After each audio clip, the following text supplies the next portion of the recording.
It's possible you've heard me talk before about the idea that Bitcoin is a watershed technology and ushering a new golden age of reason, a new era of thought and prosperity, the final renaissance. And I'm so excited today to have somebody on the show who wants to talk about these ideas with me. Cole Walmsley is the CEO and founder of Gaiter Capital, and someone else who is along for the ride of the monetary revolution, transitioning into a broader transformation of how civilization thinks about everything. I'm Scott Deedles. I'm the CEO and founder of Block Rewards, and part of our mission in bringing Bitcoin to the workplace is helping people understand how it will help them. So if you're interested to learn something about Bitcoin's role as the catalyst in the final renaissance, stick around. This is one of my favorite episodes.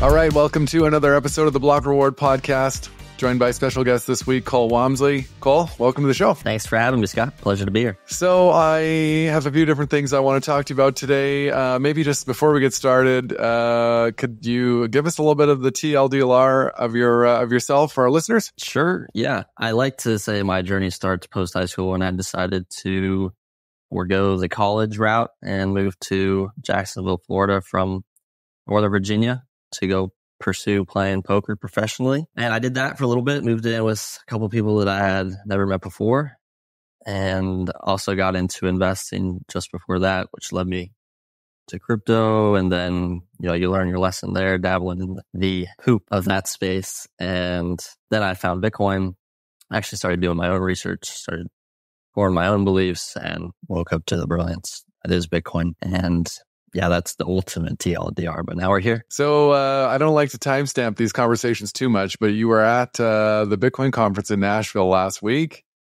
and I noticed you tweeted something that really resonated with me. I had a really similar idea, and I'm just going to read the tweet. You said, and I'm going to preface this before I read it and say, for listeners, we are unabashed Saylor bros. We love Michael Saylor on the Block Reward, but your tweet said, Michael Saylor does not fully understand Bitcoin. He continues to judge the next system with the old system.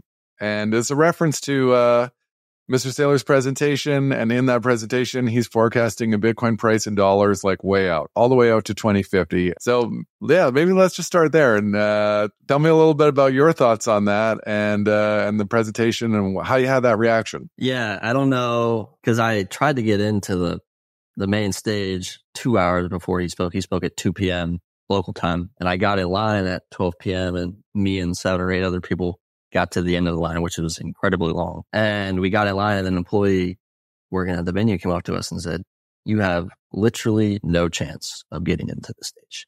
Like, you have no chance. So you can sit here, stay in here for an hour, and then just not get in, or you can do as you please. Do with that what you will." So I said, all right, I'm not going to stay in the line for an hour. So I left, and then I ended up watching it on my own, basically as if I didn't pay for the pass to get in. But I watched the stream, and I watched Saylor's speech in full, and I was watching it, and I was like, why are we continuing to talk about the dollar like it's the future?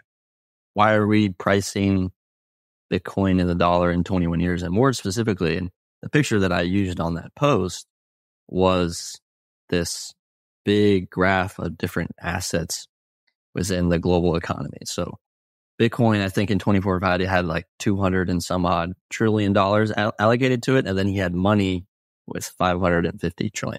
And I was like, what's the thesis here? Is Bitcoin separate from money? No, I certainly don't believe it. I would say most Bitcoiners don't believe that as well. But why are we propagating that narrative? Why is that being discussed at a Bitcoin conference? So I used the cheesy hook tagline that I knew would get people to get to the next sentence, because it's really all a hook by writing. But I broke it down. I was like, and I've seen it from Saylor before, and I absolutely support what he's doing and love the way he presents himself in the space, and am a believer in MicroStrategy for sure. But I've never really seen him take the position that Bitcoin will be global money. And I've been a little bit confused by that. I've in fact seen him in the days after. I saw some quotes, and one of them was actually right after the interview, or right after the presentation he gave. He did an interview, and he said that in order to back the dollar, you use Manhattan, and he was referring to Bitcoin being cyber Manhattan. So basically, you use Bitcoin to back the dollar. I'm like, what is this stance. So then I saw another quote that said, we don't need to replace the euro. We don't need to replace the dollar. And that's just a quote from a comment. I didn't hear him actually say that. But it continues with this theme that I've seen from him, not really discussing Bitcoin past being a store of value.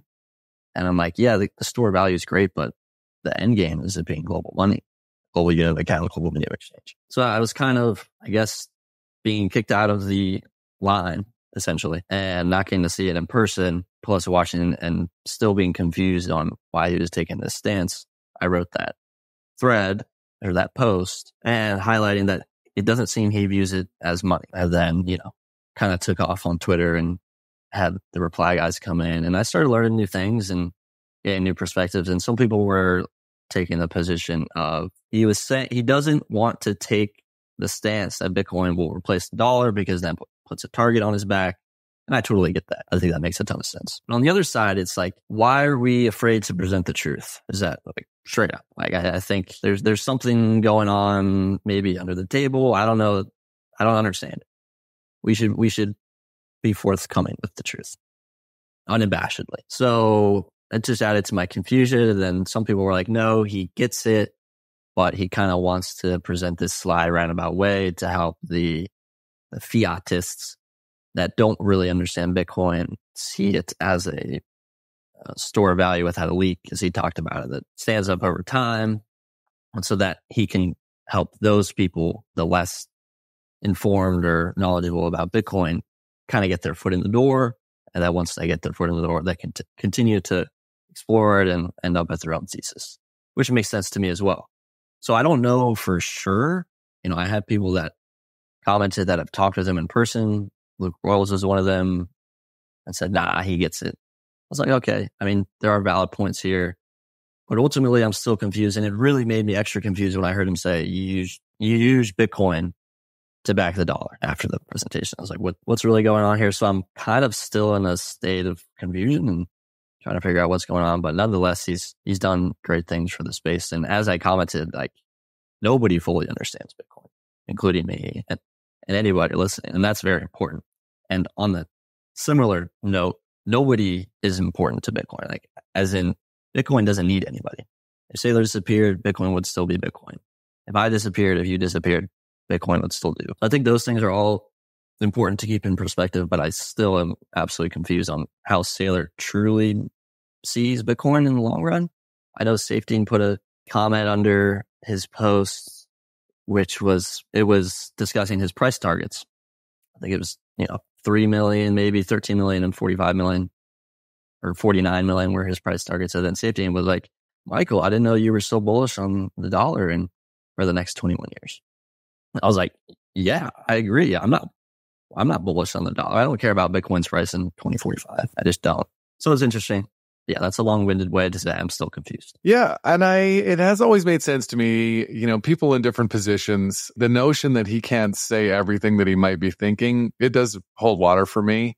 They're just, which is good because I love what she said about we also need to speak the truth, and which is why I think conversations like these are great because we can, and anyone can listen to this, and more people might listen to Saylor, but if more people listening to Saylor eventually trickles down to more people listening to stuff like this, then great.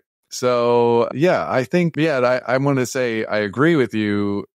The notion that if there were in the future two widely recognized forms of money and one of those two retained its value and the other did not, it's hard to imagine why people, unless they were absolutely held at gunpoint, would choose to use money door number two. Right. Couldn't agree more. That's why Bitcoin wins. It's because it retains its value and transfers its value the most effectively.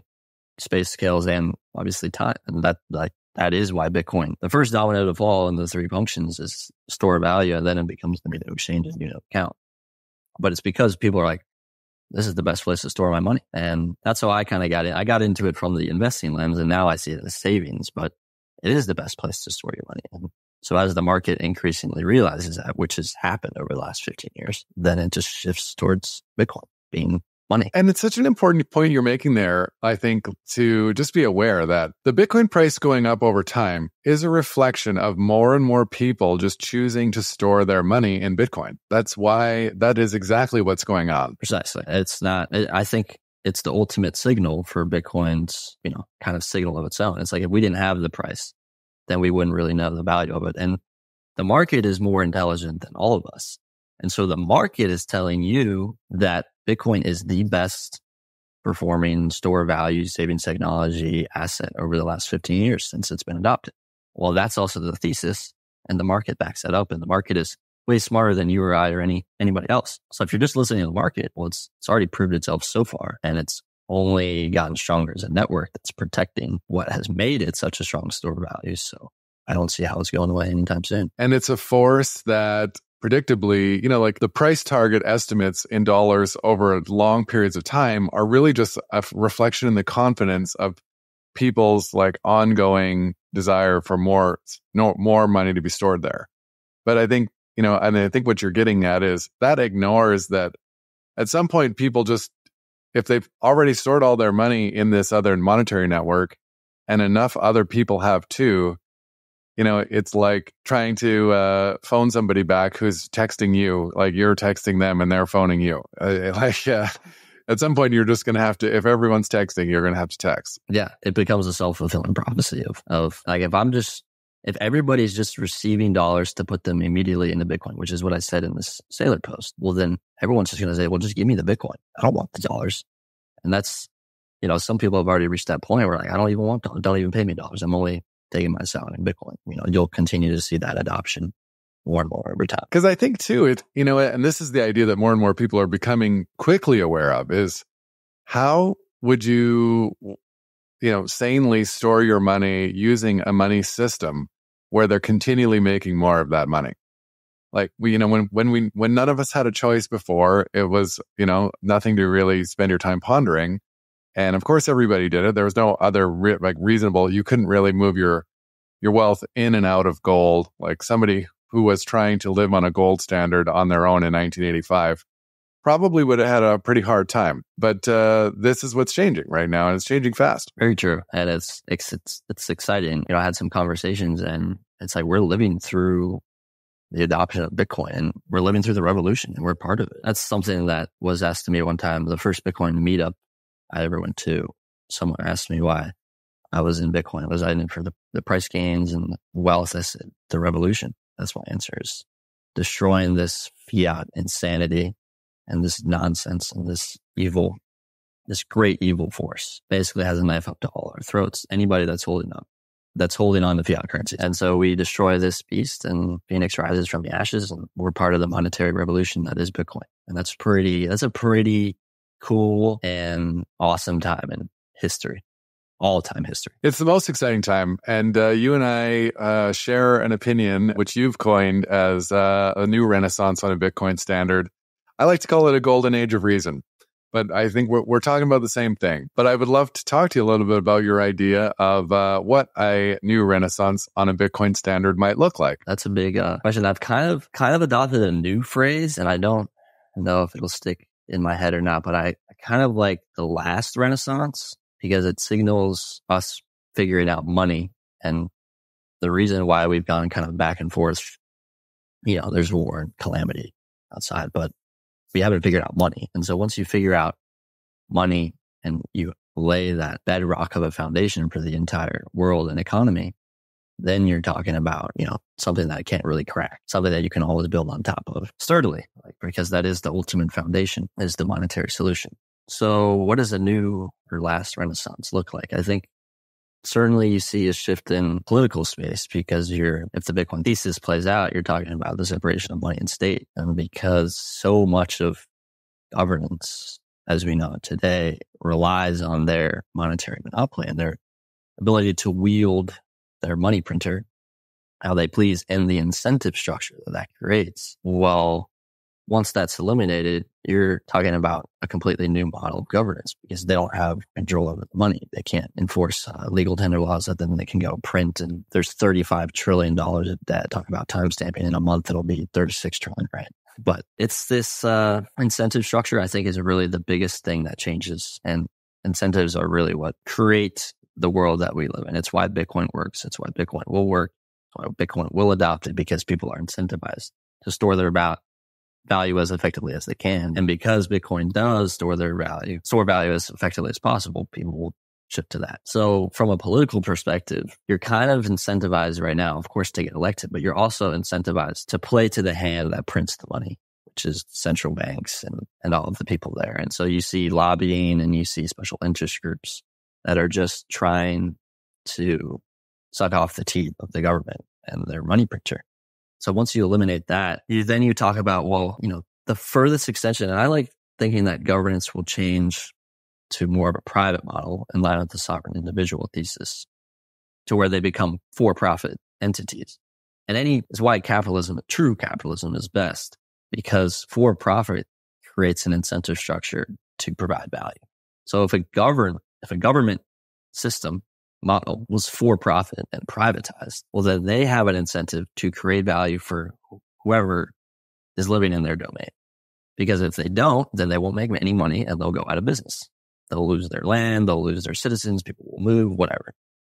So as you separate money from state, you dissolve a lot of this power. And there's already private governance models that exist. I'm not sure how many people listening are aware, but there's a governance model called Prospera down in Roatan, the island of Roatan off the coast of Honduras. And they're a private entity. They have their own regulatory framework under the Special Economic Zone Charter of the Honduran Law Code.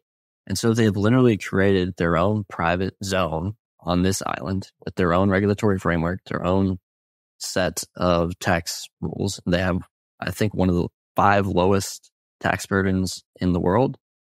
And additionally, they don't have as many regulatory, because they have their own regulatory framework. And also you can create your own regulations and not just create it and just enact it yourself, but you can pitch it to them. And they say, okay, cool, this makes sense. And because they're for profit, because they're private, they're incentivized to take the things that bring as much business as possible. So they want to eliminate as many regulatory hurdles as possible. And so one thing that's really cool is the kind of pharmaceutical clinical trial industry has flocked to there, because in the United States, for example, it takes 10 years to run a clinical trial and get a drug to market.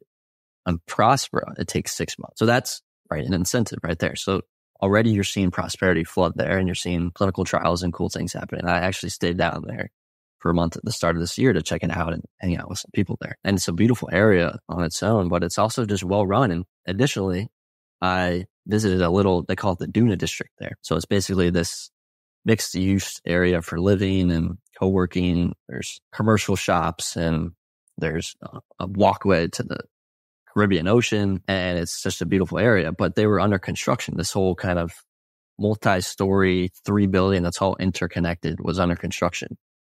And I'm down there in February checking it out. And they said, yeah, we're going to be done in May 2024. Well, anybody that's ever heard of government, like a road project or something, yeah, we're going to be finishing this up in summer of 2023. Well, it's not going to get finished until fall of 2020. So I just heard in May that they had completely finished the building.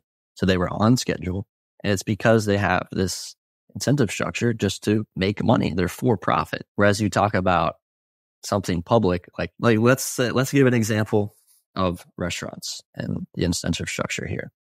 So there's 2 restaurants. There's one that pops up and it's private, for profit. They provide horrible food. Half of their patrons get food poisoning. Service is terrible. Logically, they're going to go out of business because no one's going to show up anymore. They don't want food poisoning. They don't want to get yelled at. That's a good thing.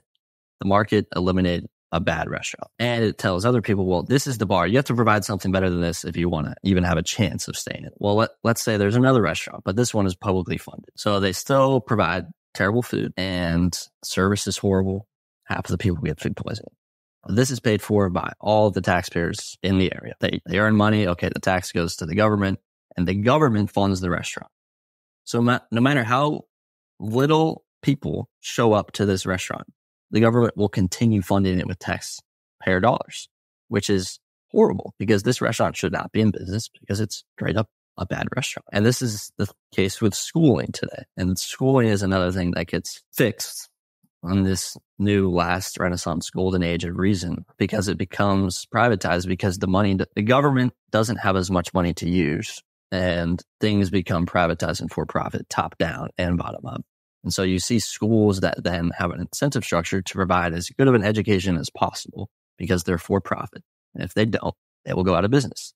Whereas we have public schools today, like I was in for 12 years, in which I despised and which frankly didn't educate me all that great, past some basic math and English and reading, all of those skills. But they're always going to be funded by the taxpayers. And, you can get into what taxation is on a deeper level as well. But it doesn't matter how bad the education is.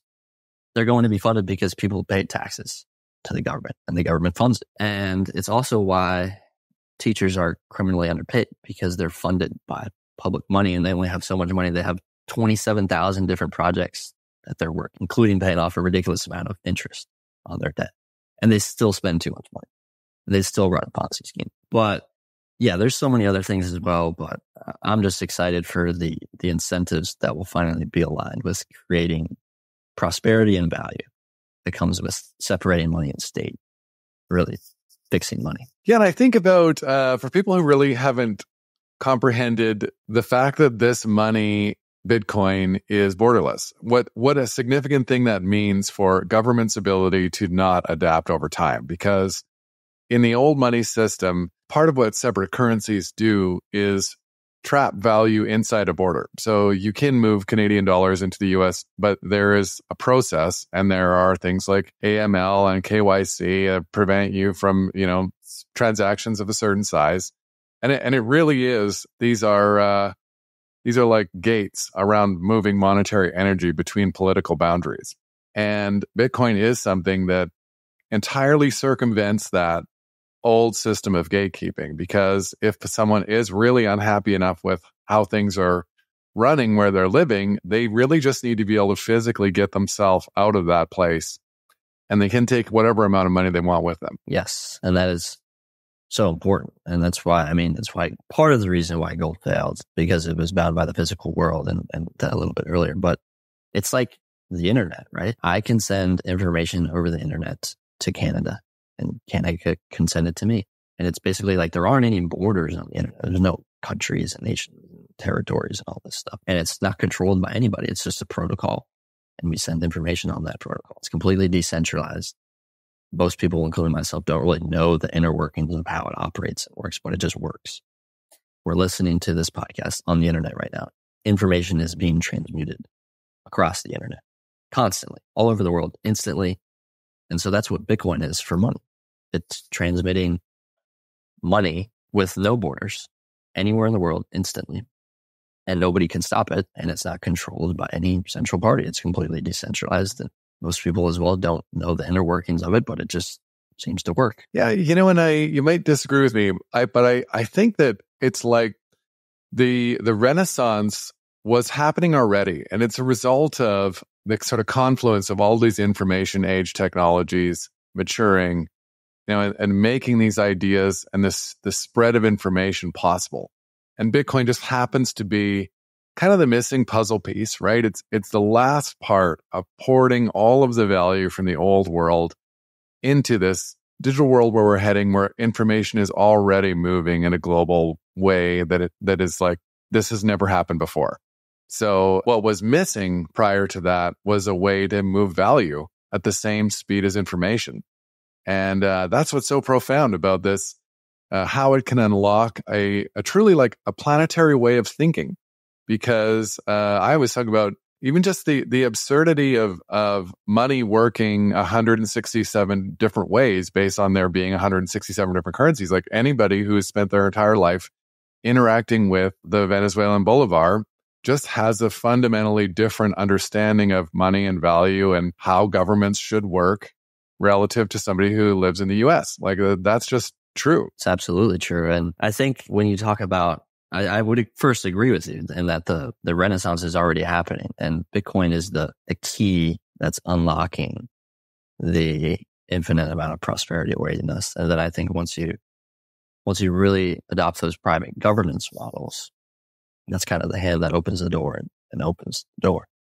And I think that's what Bitcoin ultimately creates. So I think that's an interesting perspective. And I think also if we had an actual, let's say Bitcoin actually existed 55 years ago or 100 years ago, well then we would be living like kings.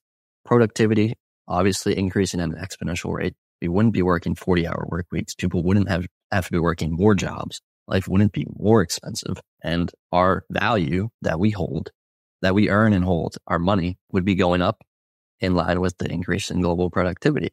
So we would have a tool for savings. We wouldn't have to go out and invest it and risk it to maintain our value.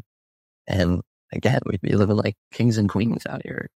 So it is the infinite prosperity is awaiting us, and Bitcoin is the key that gets us there. And I think that, to a certain degree, ideas unfold at the pace people are ready for them to happen. And like Henry Ford had the idea for an energy money replacing gold 110 years ago. But that idea was like, would have been so foreign at the time that probably barely any people alive would have been able to even comprehend what he was imagining. And even, to continue along that line of thinking, like, yeah, I think universally accessible hard money would have really made a huge difference for where we are now. But people probably weren't ready for understanding the concept. And part of the reason why I think this is happening is because it's really like we're crowdsourcing a fundamental shift globally in how people understand money and value. And it's made possible by things like YouTube and, wherever else. As like, it's because what you were talking about with the education system, like this is an example of technology that's being decentralized in real time. So 50 years ago, everyone would have got all of their information from schools and then from the news and the newspaper, and everyone would have been reading the same newspaper.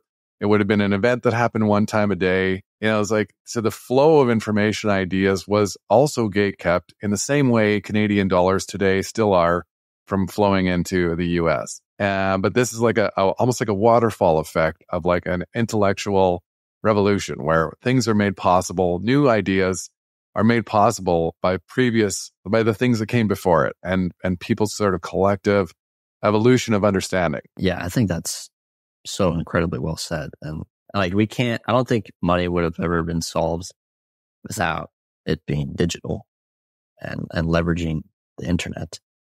And I think Bitcoin, I learned about Bitcoin because of information being able to be spread in a decentralized manner, mainly on Twitter. And then, I'd heard about a book called The Bitcoin Standard. And then, and I took it to the physical world and all sorts of this stuff happened. But I think, I like to think like if a presidential candidate, let's say Trump was like actually totally understanding of Bitcoin, wanted to separate money from state, eradicate the dollar and the Fed. Well, it might actually just be too soon and too sudden because we're just not there on a global scale yet. We're not even at 5% global adoption.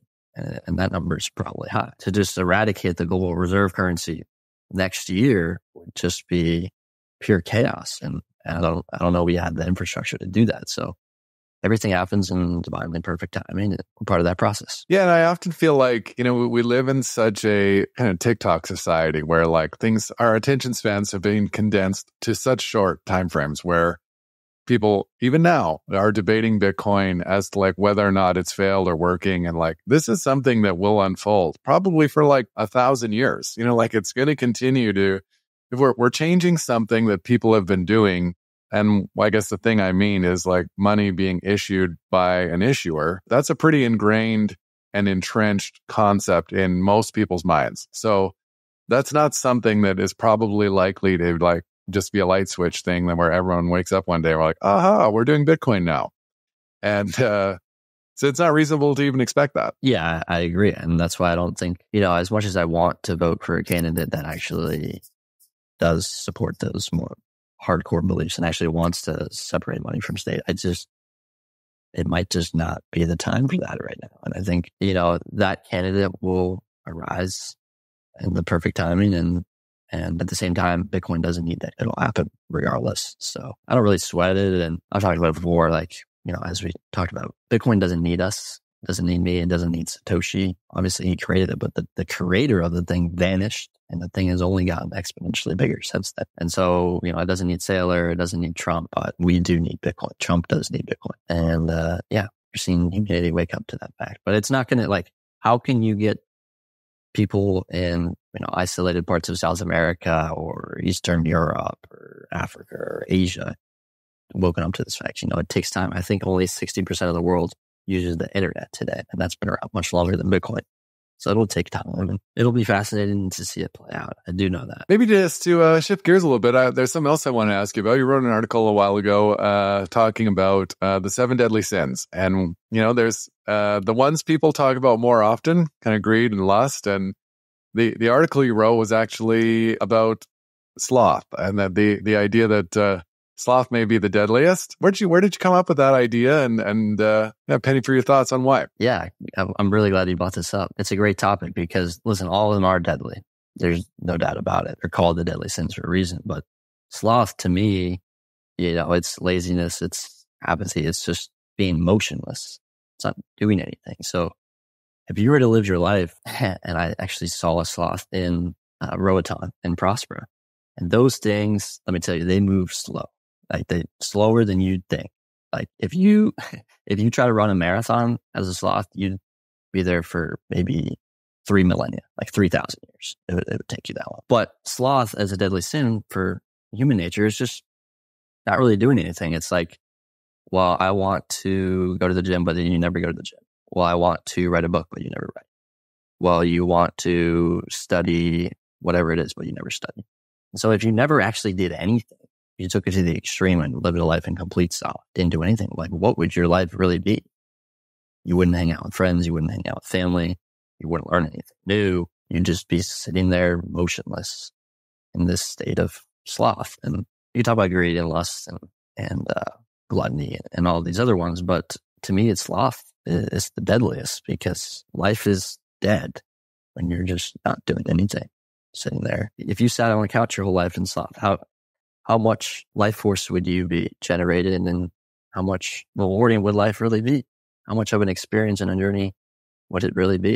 And so I took it to the ultimate extreme on the other end of the David Goggins, and that's what I wrote about, and that's the cover of the article. That guy is the opposite of sloth. Who's going to carry the boats? And he just talks about getting after it, and he's an example of somebody that does relentlessly, and it's inspiring to people and motivating to people. And you don't have to be a Goggins. You can, everyone's got their own equation, but it's an example of, you get out what you put in, really. And that guy's putting out a lot, and he's getting a lot back. And he's an example of how far kind of the human spirit can really go. That's what's so inspiring.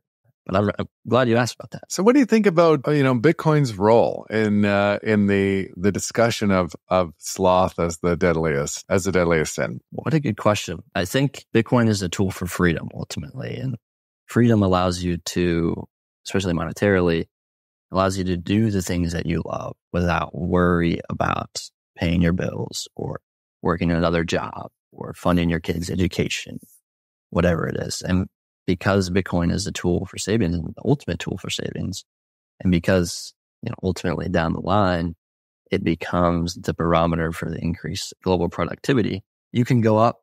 I was on a podcast earlier today, and we were talking about, you could go up to the mountain in Switzerland, take a 3-hour hike up there, pop yourself down, read a book, because productivity is increasing that entire time. The value of your money is, affords you the freedom to read the book, to take the hike, to enjoy the day in nature, and to come home, have a wonderful meal with family, travel the world, do whatever. So it actually takes the burden of life off, which leaves us exhausted and worn out. And then it leaves us with sloth on the things that we actually want to do, because we're expending more and more and more energy against this fiat system that's stealing our energy just to live and to maintain and to sustain ourselves and survive. And so when you have a tool for freedom, monetary freedom like Bitcoin, where you can plan for your future, you can save for your future, your value is going to increase, then you can actually get Goggins-esque about your passions and your curiosities and what really brings you joy, life force. And you can attack those things with life force without having that thought in the back of the head. But what about those bills that I have to pay? And that's a huge tool. That's a huge paradigm shift in humanity. And, it'll only get better and better as productivity exponentially increases. And it'll just allow us to reconnect with our true selves and our true things that we love doing. And that's, and time. Like it gives us back our time as well. And I think it's priceless. And the reason I ask, because I actually feel like these two subjects are really linked, the idea of sloth and the concept of the Renaissance. And here, I'm going to share you, this is my thought on it, is I think that time is the last penny to drop before we are truly ready for an intellectual transformation as a species. And it's because of exactly what you said, that nobody today has the time to really stop and smell the roses. And that's a problem that in the fiat world actually gets worse progressively forever. So our time is being confiscated, and the rate at which it's being confiscated is accelerating. And because of that, nobody really has the time to think about anything. And this is why we're a TikTok society. This is why people watch movies less now and watch episodes more, and why people like short form content. And like truly in TikTok, if you haven't captured someone's attention within 7 seconds, they're going to flip to the next thing. So it's the infinite compression of time. And I think that once we have fixed that problem, like there's a collective massive exhale that's waiting for us where we can really assess things. And that's when I think true like cultural flourishing is possible. Man, the Dells guy's dropping the truth. That's so awesome, they said. And I fully agree. And the only thing scarcer than Bitcoin is our time. And those are the two true scarce assets, and really the two things that I can be certain of are that I'm going to die and that there's only 21 million Bitcoins. And to have your time actually stolen from you in the fiat system, which is what happens, is like, holy crap. And you see these videos on TikTok and on the internet of people screaming against the machine and like, why do I have to work another job just to make ends meet? Why does it seem like we're going backwards? Why is the world getting more violent, more hateful, more divided? And it's all because the money is broken and it's stealing your time and your energy. And you're having to claw back and fight back against it. And that's why I talk about Bitcoin so much and try to do the best I can to spread that awareness that there is a solution to this problem. There is a tool that actually grants us our time back. And not only that, it allows us to access more time in a sense and provides us with freedom, so that it's literally working in reverse. It's like, oh, I don't have to work as much now. I could still make the same amount of money. What would that world look like? Oh, I only have to work less next year to make the same amount of money. That's completely different. And that is the reality in a deflationary world where things are getting less expensive over time. Things are falling to the marginal cost of production, and you have money, the tool for transferring value, that's increasing in value and increasing in purchasing power. It is a tool for savings and enables a low time preference, and just all of these things that are really flipped on its head with fiat. It's why I think Bitcoin is the most important thing going on right now. There isn't a close second, really. When you have understood what's going on, this is by far the most important thing happening in the world right now. It's not much more than that. And I think once you get far enough into the rabbit hole, it's like, you see so many Bitcoiners just dedicating so much life force to Bitcoin because they're like, this thing is just this black hole of truth and prosperity. And it's like, that's what I'm looking for. I can't really speak for anybody else, but why wouldn't the world be looking for that as well? And I say black holes of truth and prosperity in that it funnels only truth and prosperity into it. And because it's built on truth, right? If you don't prove your work, there's no Bitcoins. And so the world is being built on proof of work. And that's a whole other conversation, but I'm here for it. Yeah. And the other underestimated aspect of the game theory around Bitcoin that I personally think is actually the most important piece is that people are intrinsically wired to hope for a brighter tomorrow. That's just true. It's true when you see people of all people anywhere in the world. And it's the most unstoppable thing about Bitcoin. When people understand that it is something that can make your future better, like this thing can magnetize everyone. It's just a matter of people understanding the idea. It's so true. And even in the past year and a half of that's because my journey was stocks, and then I bought crypto, and sold everything in early 2022, learned about Bitcoin, spent the next 11 months in cash on the sidelines, learning about it. And I was like, I'm all in. So I pushed my chips to the center in January 2023, and the price was in the low 20,000s. And so my purchasing power has increased basically 3x since then. Where if I kept all of that money in dollars, it's gone down. And versus basically anything else, the MicroStrategy, Nvidia, but those are companies. Those are stocks.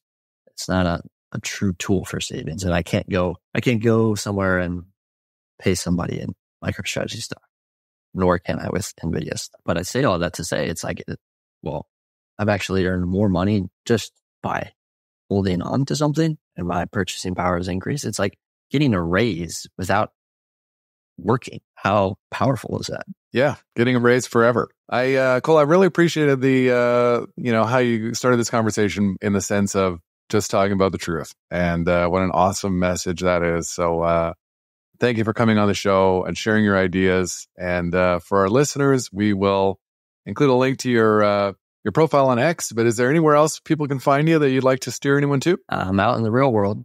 You can find me there. I am somewhere. If you find me there, you find me there. But online wise, I'm just really on X. And yeah, that's where you can find me. And if you're listening and you made it to the end of the episode, I want to thank you as well for tuning in. I appreciate your attention and so much, and hope to see you again next week. So yeah, thanks for having me on, Scott. Thanks for listening to this episode of The Block Reward.